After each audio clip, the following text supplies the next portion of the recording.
बिस्मिल्लाहिर्रहमानिर्रहीम। अस्सलामुअलैकुम वरहमतुल्लाहि वबरकातुहू। आज हम बनाएंगे ग्वार की फली। ये बहुत ही मज़ेदार बनती है, बहुत ही डिलीशियस लगती है, खाने में टेस्टी है।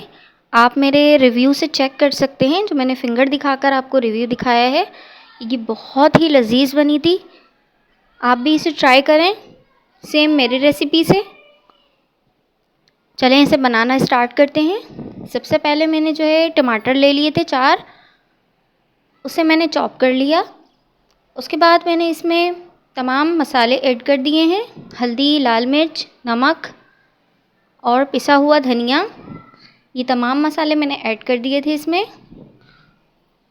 फिर मैंने एक भगोने में ऑयल ऐड किया है, उसमें ज़ीरा ऐड किया है और ये तमाम मसाले मैंने उसमें ऐड कर दिए हैं। थोड़ा सा पानी ऐड कर देंगे हम और उसके बाद उसे ढककर 5 मिनट के लिए हम छोड़ देंगे ताकि टमाटर नरम हो जाएं। जब टमाटर नरम हो जाएंगे तो उसे अच्छी तरह चम्मच से मैश कर लेंगे। ज़्यादा मैश नहीं करिएगा क्योंकि चंकी चंकी टमाटर पसंद है मुझे भी, और आप लोग भी इसी तरह खा के देखिएगा।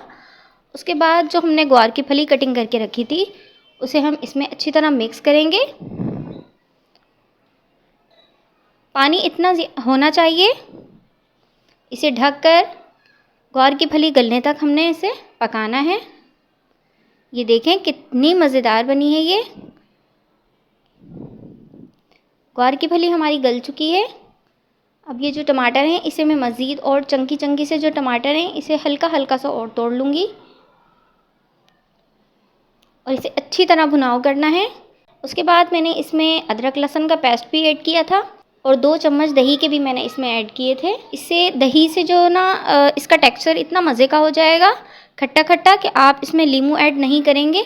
ये ऐसे ही आपको टेस्टी लगेगी। बहुत ही मज़ेदार बनी थी, बहुत अच्छी बनी थी ये। मैं जब तक इसे सर्व कर रही हूँ आप जल्दी से मेरे चैनल को सब्सक्राइब कर लें और कमेंट में लाजमी बताइएगा अगर आप इसे ट्राई करें तो। मैं इस तरह की सब्ज़ी हमेशा दोपहर के टाइम ट्राई करती हूँ, जब भी मेरा दिल चाहता है सब्ज़ी खाने का। वैसे मुझे गोश्त से ज़्यादा सब्ज़ी पसंद है, आप भी हरी सब्ज़ियाँ लाजमी खाया करें।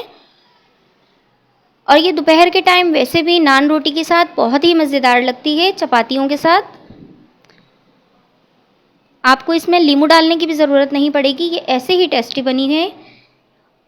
मेरे चैनल को लाइक करें, सब्सक्राइब करें प्लीज़। अल्लाह हाफ़िज़।